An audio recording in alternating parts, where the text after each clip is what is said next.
Subscribe कीजिए मेरे channel को और प्रेस कीजिए बेल बटन को ताकि आप मेरी आने वाली वीडियो देख सकें। हेलो फ्रेंड्स, मैं अभिजीत। आज की वीडियो में मैं आपको रेन लिली प्लांट को केयर करने का, इन पे ज़्यादा फ्लावर कैसे लें, इसका प्रोसेस मैं बताने वाला हूं। तो देख सकते हैं मेरे जो रेन लिली के प्लांट हैं बहुत ज़्यादा हैवी ब्लूमिंग करते हैं। इसका रीज़न ये है कि इनको मैं समय समय पर रिपोर्ट करता हूं, और अभी जो गर्मी का टाइम चल रहा है तो इस टाइम आपको रिपोर्ट करने की ज़रूरत पड़ती है रेन लिली को, जिससे ये जितने भी मल्टीप्लाई हुए बल्ब हैं एक साथ जुड़े रहते हैं, तो उनको थोड़ा सा स्पेस मिल जाता है, जिससे ये हैवी ब्लूमिंग के लिए तैयार हो जाते हैं। और जो बल्ब मैच्योर नहीं है वो भी मैच्योर हो जाते हैं, जिससे आपका जो पूरा पॉट है पूरी तरह से भरा हुआ दिखाई देता है। और जब बारिश का सीज़न आता है तो आपको हैवी ब्लूमिंग मिलती है। तो देखिए कुछ इस तरह से आपको बल्ब को बाहर निकालना है मिट्टी से और उसको रिपोर्ट करना है। तो देखिए कितने सारे बल्ब इसके रेन लिली के तैयार हो जाते हैं। इसमें छोटे बड़े हर तरह के बल्ब होते हैं। तो अभी आपको मैं डिटेल में पूरा प्रोसेस करके दिखाने वाला हूं, तो वीडियो को अंत तक देखिएगा। तो अभी बहुत ही अच्छा सीज़न है रेन लिली के बल्ब बाई करके लगाने का। तो कहाँ से बाई करें, कैसे इनके बल्ब लिए जाएं, इस टॉपिक का वीडियो मैंने अलग से दे रखा है, आप देख लीजिएगा। आपको डिफरेंट कलर के रेन लिली के बल्ब मिल जाएंगे। मैंने कुछ सेलर से जब बाई किया था, 2-3 साल पहले भी बाई किया था, पिछले साल भी बाई किया था। तो मेरे पास अब रेन लिली की लगभग 30 वैरायटीज़ हो गई हैं और बहुत ही अच्छे ब्लूमिंग करते हैं ये। जैसा कि आप देख सकते हैं लास्ट ईयर हमारे यहाँ बहुत अच्छी ब्लूमिंग हुई थी, तो इस साल भी हमारे यहाँ अच्छी ब्लूमिंग हो, इसके लिए मैं आपको आज पूरा प्रोसेस करके दिखाने जा रहा हूँ।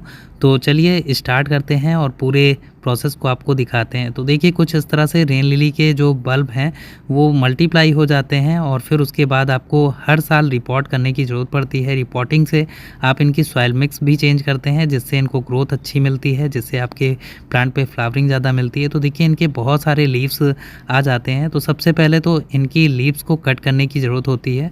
तो जब भी आप रेन लिली के प्लांट को अपने घर में लगाइए तो इनके जितने भी लीव्स बढ़ते जाएँ उनको बार बार काटते रहिए। ऐसा करने से जो है प्लांट की जो बल्ब हैं वो मैच्योर होते हैं और जल्दी से ब्लूमिंग करना स्टार्ट कर देते हैं। तो देखिए कुछ इस तरह से मैंने सारे जो इनके लीव्स हैं उनको सबको कट करके हटा दिया है। तो इसी तरह से आपको सारा प्रोसेस करना है जितने भी आपके पास रेन लिली लगे हैं।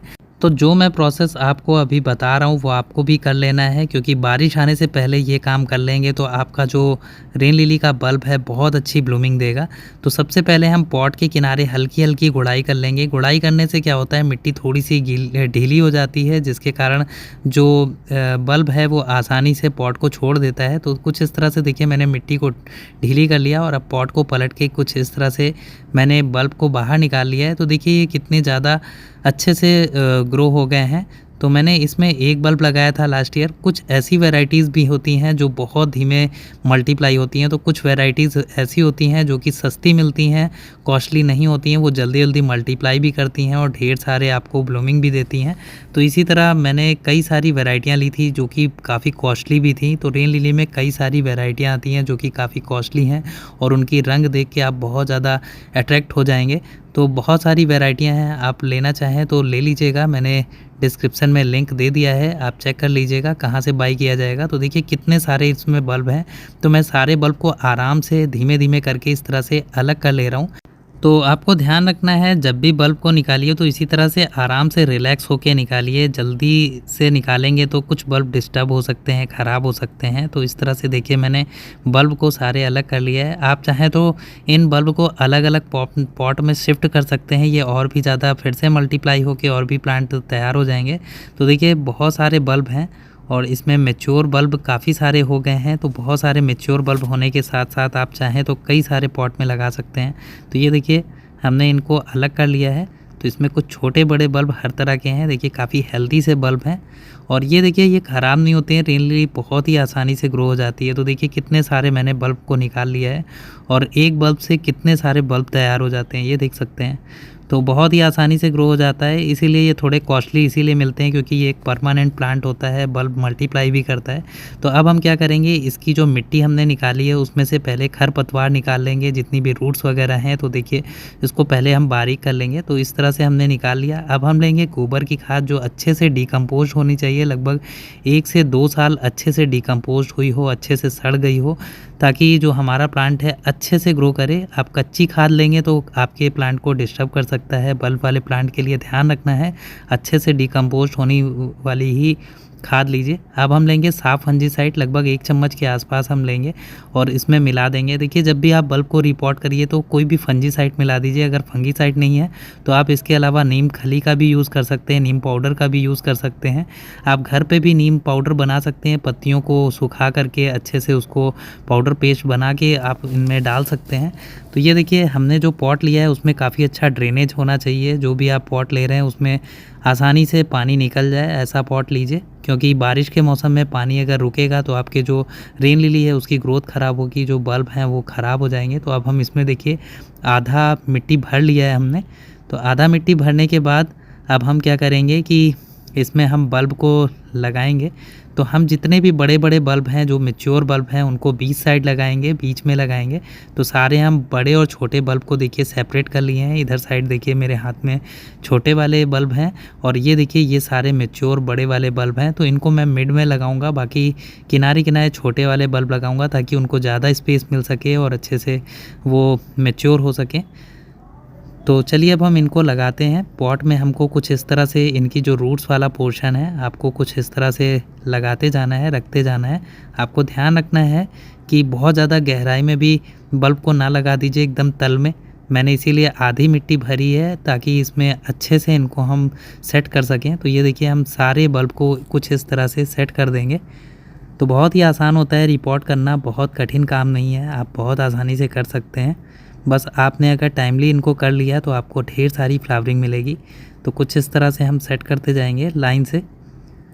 आपको एक बराबर में ही सारे बल्ब को रखना है। तो देखिए हमने सारे बल्ब को एक साथ सेट कर दिया है कुछ इस तरह से। रिपोर्टिंग के बाद इनको नया स्पेस मिलता है, क्योंकि आपने देखा था रिपोर्ट करने से पहले जितने भी बल्ब थे सब एक साथ जुड़े हुए थे। अब इनको मैंने सेपरेट किया हुआ है। अब जितने भी छोटे छोटे बल्ब हैं मैं इनको साइड में किनारे किनारे लगा दूँगा। तो किनारे रखने से वो भी मैच्योर हो जाएंगे, धीरे धीरे करके बड़े हो जाएंगे। और बीच में बड़े बल्ब लगाने का ये रीज़न है कि जब फ्लावर आएगा तो बीच से जब ब्लूमिंग करेगा तो काफ़ी अच्छा व्यू दिखाई देगा। तो ये देखिए हमने सारे बल्ब लगा दिए हैं, छोटे छोटे किनारे किनारे लगा दिए हैं। अब हम ऊपर से मिट्टी को फिलअप कर देंगे। तो कुछ इस तरह से आपको मिट्टी भर देना है। तो देखिए मिट्टी भरने के बाद हमारा जो प्लांट है बिल्कुल अच्छे से रिपोर्ट हो गया है। तो ये काम आपको हर साल करना होता है रेन लिली के साथ। अगर करेंगे तो आपको अच्छी ग्रोथ मिलेगी, अच्छी फ्लावरिंग मिलेगी। और देखिए बीच में आपको कोई भी रिपोर्टिंग की ज़रूरत नहीं पड़ती है। साल में अगर एक बार बारिश आने से पहले ये काम कर दें तो बहुत अच्छा आपको रिज़ल्ट मिलेगा। तो चलिए अब हम इसमें पानी दे देते हैं। तो हमने दे दिया है इसको अच्छे से पानी। तो इसमें मैंने मिट्टी का लगभग 1 भाग मैंने गोबर की खाद दिया है, यानी अगर 3 भाग है तो 3 भाग में से 1 भाग गोबर की खाद दिया है। इसी तरह अगर आपके पास गोबर खाद नहीं है तो वर्मी कंपोस्ट का यूज़ कर सकते हैं, जिससे आपका प्लांट अच्छे से ग्रो करेगा। देखिए हमने पानी देने के बाद जो ड्रेनेज है बहुत ही अच्छा है, पानी रुका नहीं। इसी तरह का आपको व्यवस्था रखना है। और बल्ब को लगाने के बाद आप डायरेक्ट सनलाइट में रख सकते हैं, चाहे जितना भी टेम्परेचर हो, इसकी ग्रोथ अच्छी होती है। तो ये देखिए मेरे पास कई सारे रेन लिली हैं। मैंने सारे रेन लिली को यही काम किया है, रिपोर्टिंग की है, जिससे देखिए कलियां भी आना शुरू हो रही हैं। तो इस तरह से रिपोर्ट करने के बाद आपका जो रेन लिली है वो बहुत ज़्यादा अच्छे से ग्रो करता है, जल्दी अच्छी फ्लावरिंग करता है। तो देखिए ब्राउन पॉट के अलावा मेरे पास ब्लैक पॉट के भी रेन लिली हैं, जो कि मैंने पिछले साल से भी पहले लिए थे। तो देखिए इनमें भी कुछ में फ्लावरिंग स्टार्ट हो गई है, बहुत अच्छी ग्रोथ चल रही है। तो देखिए जैसा कि मैंने बताया कि इनकी लीव्स कट करने से इनको जो है एक मैच्योरिटी मिलती है। इनके जो बल्ब हैं मैच्योर होते हैं, ज़्यादा से ज़्यादा इनमें ग्रोथ मिलती है। तो इसीलिए इनके जो लीव्स हैं कट कर दिए जाते हैं। काफ़ी सारे लोगों का सवाल मुझसे रहता है कि रेन लिली के जो लीव्स हैं उनको क्यों कट किया जाता है। तो यही रीज़न है कि इनको मैच्योरिटी मिले, ज़्यादा से ज़्यादा बड्स मिले हमें, क्योंकि फ्लावरिंग चाहिए, पत्तियाँ नहीं चाहिए। तो इसी तरह देखिए लास्ट ईयर हमारे यहाँ कितने सारे ब्लूमिंग हुई थी। तो ये सब रिपोर्टिंग का कमाल है। हर साल आप अगर रिपोर्टिंग करते हैं सही टाइम पे तो आपको एक अच्छी प्लांट को बूस्ट मिलता है, बहुत अच्छा उनको मैच्योर होने के लिए स्पेस मिलता है, सारी चीज़ें मिलती हैं, जिससे आपका जो प्लांट है बहुत अच्छे से ग्रो करता है, उनमें फ्लावरिंग होती है। बस ध्यान रखना है कि रेन लिली को हमेशा आप सनलाइट वाली जगह पे रखें। आप तब इनको शेड वाली जगह में रख सकते हैं। जब इन पे ब्लूमिंग होने लगे या कलियां आने लगे, तब इनके जो फ्लावर की लाइफ है बढ़ाना चाहें, उसके लिए आप इनको लगभग 2-3 दिन या हफ्ते भर इनको शेड में रख लीजिए। जब इनकी कलियां आ जाएं और ब्लूमिंग हो जाए, और जब ब्लूमिंग होके ये ख़त्म हो जाए तो फिर से इनको सनलाइट में रख दीजिए। खुली जगह में हमेशा रखे रहिए अगर बारिश हो रही है तो। देखिए बारिश के बाद कितना अच्छा रिज़ल्ट मिलता है। तो मेरा ये लास्ट ईयर का रिज़ल्ट है, आप देख सकते हैं कितना ज़्यादा ब्लूमिंग, बहुत ही अच्छा लगता है ये प्लांट जब ब्लूमिंग करता है। एक साथ में इसमें इतने सैकड़ों फ्लावर आते हैं। जितना बड़ा पॉट का साइज़ होगा, जितना ज़्यादा एरिया ये कवर करेगा, उतना ज़्यादा अच्छा आपको रिज़ल्ट मिलेगा, बहुत ही अच्छी ब्लूमिंग मिलेगी। तो छोटे छोटे पॉट में भी आप इनको लगा के बहुत अच्छा रिज़ल्ट ले सकते हैं। तो ये वीडियो आपको कैसी लगी? अगर अच्छी लगी हो तो लाइक कीजिएगा, चैनल पर नया सब्सक्राइब कीजिएगा। आज के लिए इतना ही, take care and bye bye.